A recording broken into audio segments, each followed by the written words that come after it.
Hello, and welcome to Virtual Investor Conferences. On behalf of OTC Markets, we are very pleased you have joined us for the Precious Metals and Critical Minerals Conference. Our next presentation of the day is from Banyan Gold. Please note you may submit questions for the presenter in the box to the left of the slides. You can also view a company's availability for one-on-one meetings by clicking Book a Meeting in the top toolbar. At this point, I am very pleased to welcome Tara Christie, President and Chief Executive Officer of Banyan Gold, which trades on the OTCQB venture market under the symbol BYAGF and on TSXV under the symbol BYN. Welcome back, Tara. Thank you very much, Lily. It's great to be here. And thank you for everyone who's joined us. I'm sure there's quite a few shareholders out there, and I'm really happy to be able to give you this update today. Our season this year has been terrific. We planned our program to target that 5 million ounces of 1 gram that we think we can see within it. We've had some exciting catalysts this year, which we've delivered on what we said we were going to do. And we've got a great 2026 plan. So look forward to talking to you about that. Now, I'm in the junior exploration business, so check out our forward-looking statements and also check out our website. We want to acknowledge that our Ormac project is in the traditional territory of the Na-Cho-Nyak-Dun First Nation and Northern Shoshone First Nation. We're grateful to be able to work there, and we look forward to our project generating lots of benefits for Na-Cho-Nyak-Dun as well as the community and the Yukon where we live and work. The Yukon's really exciting. We just came out of the Geoscience Forum in Whitehorse a couple of weeks ago with lots of excitement, people like Pierre Lassonde and others coming to the Yukon to make investments. We've got exciting discoveries from the east to the west in the Tombstone Gold Belt, where we're located right in the center, the heart of the infrastructure that's already been developed, and beside 2 mines that have been built next to us. As you look at this video, you can see off to the east snow line, off to the west Sitka, and there we are right beside the Eagle Gold Mine and Hecla's property. Pretty exciting area. And we zoom into our property, you see we have over 680 square kilometers, of which we've really just explored less than 2% of it with the discovery that we made back in 2019 at our Powerline deposit and adding ounces at our airstrip deposit. Here you can see the community of Mayo just to the south along that highway. And as we zoom in, that power line crosses the Powerline deposit, and that's what it's named after. It's now almost 5 kilometers across. It's the deposit you see to the south, and then to the north, our airstrip deposit. We put out a new resource this year with indicated ounces. We committed to that last year to get 2 million ounces of indicated, and we delivered on that commitment this year. You can see the deposit here in this model, just to 200 meters with that one deep hole that you just saw down to 650 meters vertically. Now off to the left, that's our airstrip deposit where we found that high grade that I'm going to talk about. And here where you see the pink and the red, the pink being plus 2 grams, the red 1 to 2 grams, you're seeing these high grade zones that go east-west across our property. So in and out of the page, the high-grade areas that we think will be starter pits.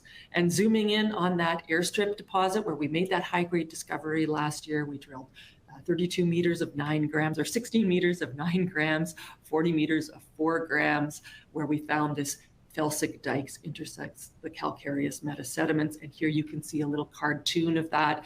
And we've now put about 50% of our drilling into airstrip, with a good percent of it chasing that intersection and the up-dip part of it. Our silver discovery, very exciting with this silver price, 14,000 grams per ton, 11,000 grams per ton. We think we have a structural model to trace that. It's likely in a fracture or fault area, and we are looking for areas where it might be dilated and have more significant widths of mineralization. And at that grade, it doesn't have to be very wide. So lots of drill results, 42,000 meters of drilling this year. So we'll have over 150 holes to come in that. I think that for Banyan, why should you be looking at Banyan and continue to look at it now? We've got the right team. This rising gold market is very exciting. It really is, I believe, a generational opportunity looking at what's going on in the Yukon. And our large resource, when you're over 5 million ounces, you are a very significant deposit with our 2 million ounces of indicated, 2.2 and 5.4 million ounces of inferred, with all edges open. And we continued with our drill program this year to see lots of areas for our deposit to grow. We're focused on that high grade core, that target of the area of drilling off the +1 gram material. We're sitting with a really strong treasury, which I'll talk about after having major investment by a seasoned miner, Alpayana, with Peruvian roots, but also, vetted by some of the best in the industry, a Cisco development. Quinton Henning publicly talks about being a shareholder and how excited he is about our project. Rick Rule, who I'm also going to do a webinar with later this week, and other notable mining entrepreneurs such as John Robbins and others who made site visits this last year. And that infrastructure, when you're looking at mining projects, infrastructure is so important. We have roads, power. Our chart tells a little bit of the story. We started this year about 18-20 cents, and now we're sitting at touching $1, and I think we've got lots of room to continue to grow. Our major catalyst being that resource, which you can see on the share chart there, followed by the 100% earn-in completion and knowing that PwC no longer holds any stock. We've had some great new shareholders in the registry in our institutional 30%, along with continued ownership by some quality names like a Cisco Development and Franklin. And sitting with about $39 million in the bank today is a pretty great place to be. That last financing was just in October.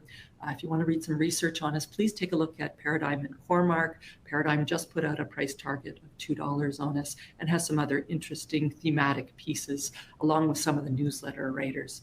And I know many of you have seen this presentation, so I really want to get to questions. I'm going to go fast through some of the rest of the presentation. But remember, within the deposit in that new resource that we put out a 0.3 cutoff. But if we go to 0.55, you have 4.55 million ounces of a gram already. So our target of 5 million ounces of a gram, which we think will really drive the economics of this, is, we think, achievable with what we've put out this year. Infrastructure, exciting new news. We heard from the federal government that the Yukon intertie to the BC grid is a priority project for the Canadian government. That's exciting for us. Getting connected to the grid, additional power into the grid is important. We've already got the power line with the hydro dam just 40 kilometers away crossing our property. We need about 50 meters of power line. Yeah, that's meters, not kilometers, to get across the highway right away. And I think our property has some real advantages to be part of the power solution. And we're talking to people about that. We've got year-round roads, communication, cell phone service, even fiber optic cable, and very moderate topography are advantages. Our drill program this year was very much targeted at that objective of getting that 5 million of 1 gram, those high-grade zones in both power line and airstrip, areas where we are reducing the going to depth where we know we've ended in high grade or where the pit's artificially high, areas that we know we can convert to mineralization when they're currently classified as waste right now. So look for some exciting catalysts for that, over 150 holes to come. Our first drill releases of this year have shown that we're hitting that. We're getting some high grade. We've traced that dike at airstrip over 500 meters.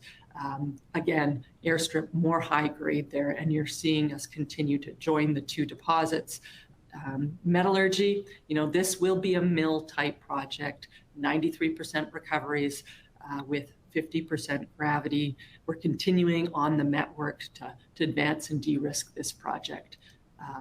The timeline, for permitting, looking at a conceptual timeline, we're thinking about what do we need to be doing now? What are the long lead time items? We already have substantial baseline environmental from the two mines beside us, but our team's been thinking pretty hard and de-risking this project about what we need to advance this so that people that are looking at M&A and looking at the Yukon can think, which projects could be advanced the most quickly in this exciting gold market? The silver discovery, we can see that there's a strong trend to that. Our new geological model this year that our new VP Duncan Mackay put together has given us an idea of where to drill that out.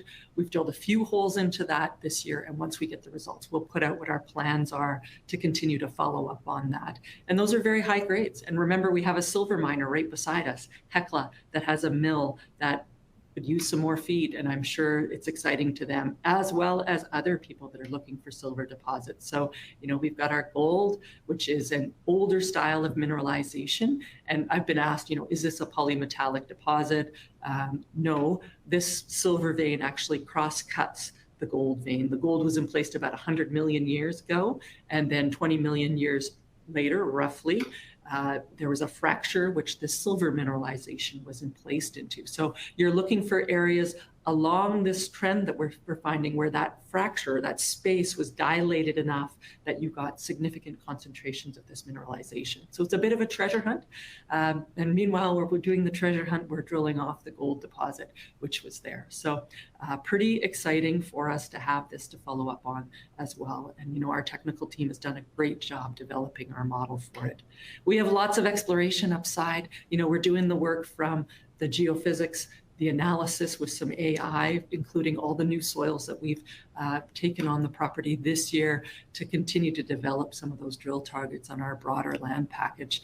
680 square kilometers, with the property to the east, which we call the Nitra, being one where we know there's lots of historic alluvial mining. So a great target for us to follow up on next year. And we are planning some regional exploration. We want to make sure that our shareholders get some upside of what we now know in our new geological model and the correlations that we can see between geophysics and soils, and compared with our new model, it's given us some new targets. We also have our Hyland gold project, and we haven't worked on this in a few years, but in this exciting gold market, this gives us some optionality. We have had some interest in it. It's basically 500,000 ounces at a gram down in southeast Yukon, 186 square kilometers with some great heap leach recoveries at 86%. Lots of area there to continue to do exploration work. And, optionality for us is something that's something we could potentially vend to get a non-dilutive financing, or something that might benefit our shareholders if we were to spin it out further down the road. We're not rushing to do any of that, but certainly making sure that we've evaluated it in this gold market. And my team has actually been out there now for the first time in a few years, and we're pretty excited about what we see there. ESG is so important, particularly in the Yukon. We're working hard on that, making sure that we're communicating our plans, making sure there's benefits to the local community. We're hiring from the community. We're hiring from First Nation-owned businesses, First Nation Development Co-owned businesses, and looking for partnerships, because that's so important to getting the community on side with this project. We think that long-term, this project will generate benefits for Yukoners, First Nations, particularly Nacho-Nayik-Dun, and ultimately Canadians, and importantly our shareholders. So making sure we're doing this part right. We've built a great team, adding our new VP of exploration, as well as a great board. I won't belabor that because I want to make sure I get to questions here in a couple minutes. Yukon's exciting. The sector M&A, I think, is starting to heat up with this gold price. $4,200 gold brings a lot of interest from the majors that haven't replaced their reserves and resources. And we've seen it in the Yukon, with Pierre Lassonde making that investment, with Agnico making investments, with the sale of the Eagle mine that's adjacent to us pending. I think that we will see new investment and excitement. We have a new government, an experienced government with ministers which are supportive of mining, but have been ministers before and understand the Yukon. Actually, our first premier in the Yukon that was actually born in the Yukon. I think that's a great achievement for the Yukon, and ultimately we look forward to working with them very closely. Now, our share price might be up a bit, but we're still $50 an ounce Canadian. That's still a pretty good value in this market. And I think once we see some retail come into the market, we'll start to see gold companies continue to re-rate, particularly at the exploration end like we are, where we haven't really seen that strong interest. I think we're seeing now investment by some of the sophisticated mining investors and people that follow the sector, but it's remarkable how many calls I get from people that have never invested in mining, that are just starting to think about buying something related to gold, and could I tell them about this, and what would you advise I do? And I think that is a good sign that people are starting to notice. And the big companies are starting to notice. We're the 5th largest project in North America that's undeveloped. Then we're a standalone project.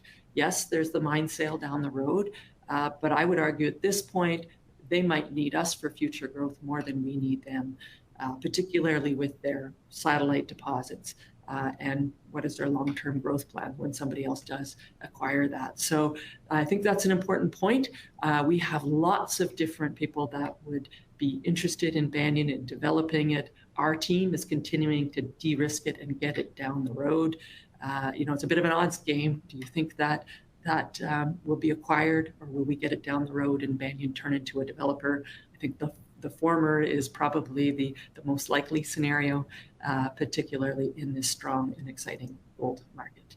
So 2026 is going to have a lot of catalysts for our shareholders. And you saw we delivered on what we said we were going to do last year, with some important milestones that have been major catalysts. We plan to do that again in 2026. We'll deliver the results from our 2025 drill program through the first quarter of 2026. We'll start drilling at the end of the first quarter of 2026 with at least 40,000 meters to drill. We'll have our PEA out by the second half, or in the second half of 2026. With a key limitation being assay results, and assay labs are behind. So we're working hard to make sure that our assay lab knows how important it is in 2026 that we get our results. We'll follow up on that high-grade silver. We've got a great model for it, and our team will be working hard in the first quarter as we get our results to really design a good program. So you'll hear about the details of our 2026 program early in the new year. So stay tuned. There's lots of news to come from Banyan, and I'm going to invite Jasmine, Banyan's VP of Corporate Communications, to join me, because she's reading all of your questions and will tell me what you guys want to hear. So lots of questions for you. We'll try and get through them. I'm going to start at the bottom. Hi, Tara. What is the big picture outside of Ormac? Is there grassroots upside for Nitra? Absolutely. It's a very large land package over there. And we've acquired it mostly from staking and some small acquisitions over the last few years. But really, because we were so cash constrained for multiple years, we focused really on where the known mineralization was.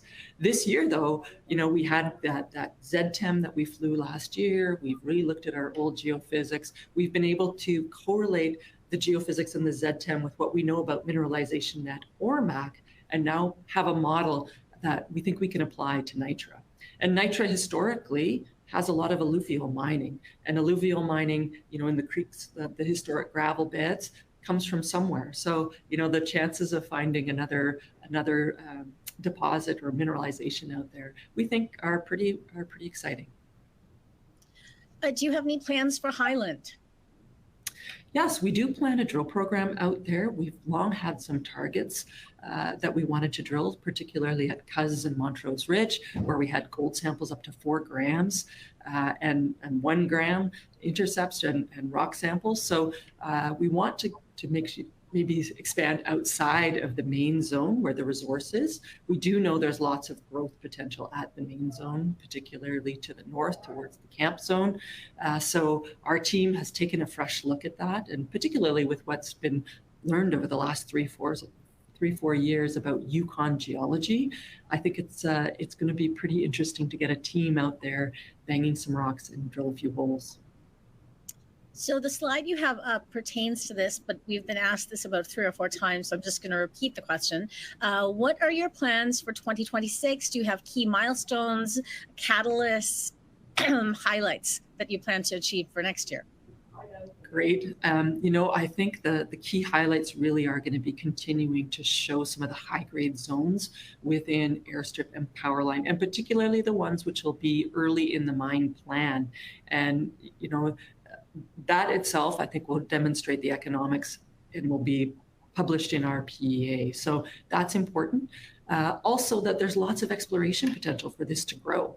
People arm wave about total ounces, and we know that we can continue to grow this. Some big step outs to show some of the extent of mineralization, I think, would be important, along with testing some of our exploration targets. So, that's going to give us lots of news flow for sure. Milestones will be resource update, and PEA. All right, so we have a 2-parter. Do you have any concerns about a major or acquisition happening sooner than you might like? And is there somewhere you would like to see the stock price before attracting merger and acquisition interest? Well, every CEO is going to say much higher. Certainly, I would probably advise somebody to look towards what the analysts say, because they've got the broad look at the sector. Paradigm had a $2 price target on us. That's not an acquisition target. That's where they see the share price going. And then also wrote that piece about the Muddy Waters valuation for Snowline, which I think is interesting. It gives us an interesting valuation in their opinion. I think you always worry about whether or not you get an offer before you're ready, and we're working hard to make sure that we're ready. And part of that is getting out and telling the story and getting the share price up to a reasonable level. But again, the market timing, you can't control that. You can make sure that you have enough parties that know about your story and know how exciting it is in the Yukon, and understand the geology, so that you have more potential people involved or interested when that time comes. Rules in Canada are a little bit, there haven't been very many hostile type takeovers, and it's a little bit more challenging now for that. So, I don't let me lose sleep, but we're certainly planning and thinking about what that will mean for us. So Banyan Gold has always been focused on building their gold resource. What do these high-grade silver intercepts mean? Well, it is really exciting. When we made the discovery in 2021, it wasn't silver price wasn't there. We were worried that it would confuse the market about what the metallurgy meant. And that's why I was so clear in the presentation that they're distinct deposits. We think you could mine them separately. You can visually see a difference in the mineralization. And of course, the silver mineralization is very heavy. When you pick up that core, if you see it at one of our displays, it's certainly very distinct from the mineralization that hosts the gold. So following up on it, the holes that we've drilled this year were very strategic in trying to understand the structural setting, understand if we can trace it. Is it a straight fault? Does it have jogs in it? Could it dilate somewhere? All of those things are stuff that we're working on with our geology team to understand how best to target in 2026. Could it be economically significant? Yeah, if you find a near surface silver deposit with that kind of grades and there's a mill just down the road, it could be a game changer for Banyan. It certainly changes the story a little bit. We want to make sure people understand that our economics of our gold is really exciting, but silver is a little sweetener and certainly brings some other parties to knock on the door. Well, a few questions on when our next assay results are coming out. Well, that's been challenging because so many explorers in the Yukon were busy this year. And certainly we're communicating with our assay lab very regularly, but there are delays. And you have to remember, not only are there delays, but we're just wrapped up drilling. We're actually still cutting core in our camp today, and we won't wrap up and ship our final samples until next week sometime. So yes, we are going to get assays, but remember, if it takes a month for the assay lab to even get to processing your core, and maybe a little bit longer than that to get results, then your company has to do their QA/QC. If there's any questions or if there's any concerns about that, you have to go back to the lab. They may have to rerun things, particularly if you have higher grade samples, and there is a greater odds of having challenges and needing to do check assays if you have higher grades. That all takes time. So yes, we are getting results in. I actually saw that there were some invoices in my inbox this morning. So yes, the team gets those, and then they have to do the work of looking at the QA/QC, and sometimes you don't get complete holes. So yes, it's a little bit like waiting for Christmas, even for the CEO to get your complete holes together to get a news release. We will have another news release at least before Christmas, if not two. And then in the New Year's, I expect we'll have quite a few news releases. But remember, we're still cutting core today. What have been some of your personal highlights from this year? Oh, the 100% earn-in and getting rid of that uncertainty related to not having only having 75% was a very significant milestone for us this year. You can see, I think the power went out. Maybe I'll just see if I can turn that on.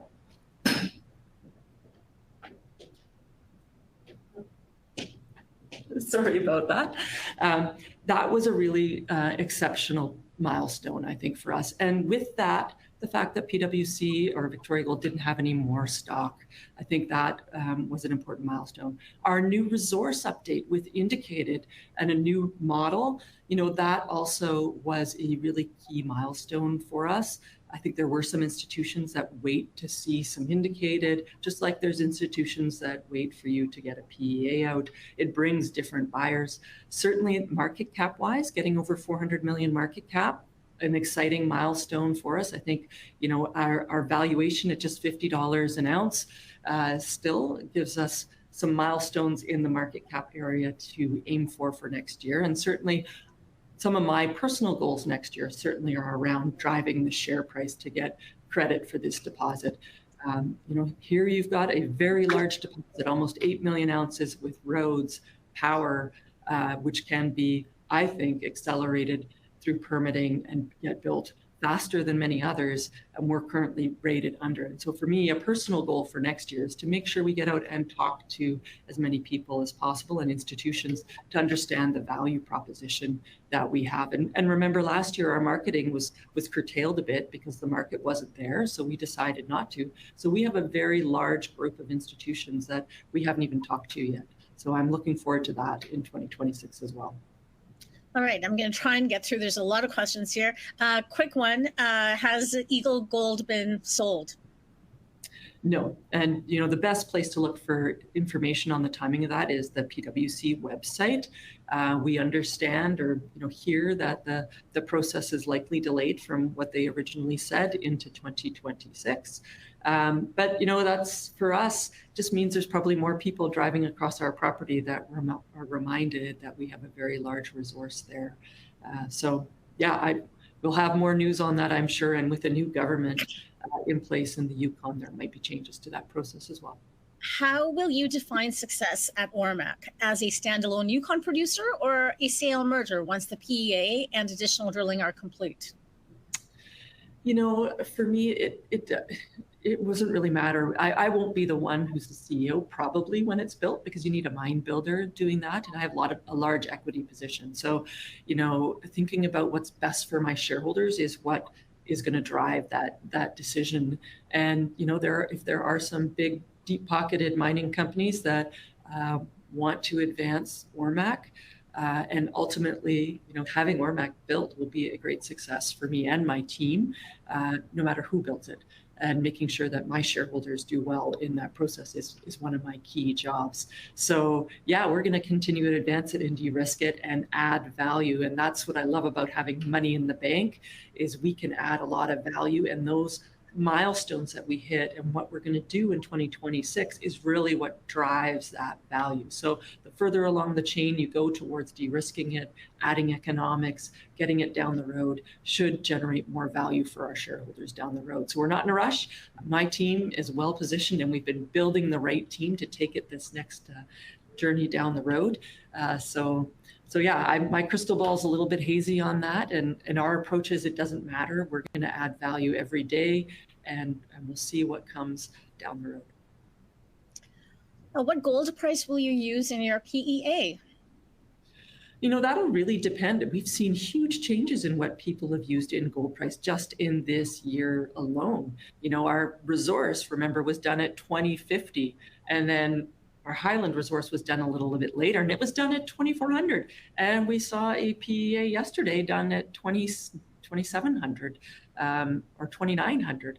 That's been a rapid change in gold price, which I don't think people have appreciated. So I can't tell you what the gold price, the 3-year trailing average, which people generally use in their studies, will be next year, like next June, particularly if we continue to see this gold price increase at the rate we have. Maybe it'll taper off, but it's a pretty dynamic time. So I can't give you an advice on what I'm going to use. Okay, we have about 30 seconds. I'm going to shorten this next question, see if you can answer it. What keeps you up at night, and how are you mitigating these risks? I think it used to be never having enough money in the bank, but with a strong treasury, because that's a CEO's job, you need to make sure that you can fund the team. Now it's getting the strategy right. And, we've got a bunch of team meetings coming up, and we're getting drill results. Did we get it right? Are we going to get it right with what we do in 2026? That's definitely got most of my attention right now. And then, making sure that we continue to get things off on the right track with the community and talk with the First Nations to make sure that they understand our project. And of course, the new government in the Yukon, communicating with them. So I'm actually getting more sleep than last year. So that's a really positive thing. And that's a wrap. We went over 20 seconds, sorry. No, that's great.